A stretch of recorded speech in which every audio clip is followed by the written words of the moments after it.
अस्सलाम वालेकुम फ्रेंड्स, उम्मीद है कि आप सब खैरियत से होंगे। तो फ्रेंड्स, आज मैं आप लोगों को बता रही हूँ, अगर आप भी वज़न कम करने के लिए सेब का सिरका इस्तेमाल करती हैं तो आप भी इसके इस्तेमाल के साथ ख़तरनाक नुकसानात जान लीजिए।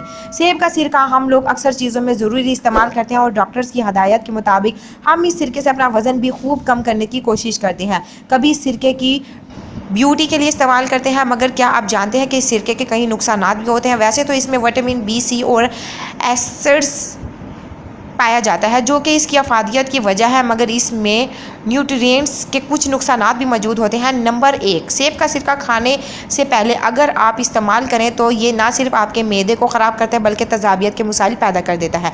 नंबर 2, फेफड़ों में वर्म पैदा करने की वजह बनता है। नंबर 3, गले के मसाइल भी बढ़ा सकता है। नंबर 4, चेहरे पर लगातार लगाने से कुछ अरसे के बाद जल्द इन्फेक्शंस का ख़तरनाक शिकार हो जाती है। नंबर 6, जिन लोगों के साथ जिगर के मसाइल हैं वो इसको हरगिज़ से इस्तेमाल ना करें। नंबर 7, इसको ज़्यादा पीने से दिल के अमराज बढ़ने का खदशा हो सकता है। नंबर 7, यूरिक एसिड को बनाने में मदद देता है जो ख़वातीन की सेहत के लिए सख्त नुकसानदा होता है। इसको कैसे इस्तेमाल करें? इसको इस्तेमाल करने का तरीका ये है, आप सेब के सिरके को एक हफ्ते इस्तेमाल करें, फिर छोड़ दें, फिर चंद दिन बाद इस्तेमाल करें और फिर छोड़ दें। नंबर 2, चेहरे पर बराह रास्त लगाने से बेहतर है कि किसी चीज़ के साथ मिलाकर इस्तेमाल किया जाए। ये 2 तरीके से आप लोग इसको इस्तेमाल कर सकते हैं जो आप लोगों को बताए गए हैं, तभी आप लोगों के लिए ये ठीक रहेगा। आप लोगों को नुकसान दे सकता है, तो बेहतर यही है कि आप लोग बताए हुए तरीके के मुताबिक इसको इस्तेमाल कीजिए। वीडियो इन्फॉर्मेटिव है, दूसरों तक लाजमी शेयर कीजिए। Thank you for watching my video.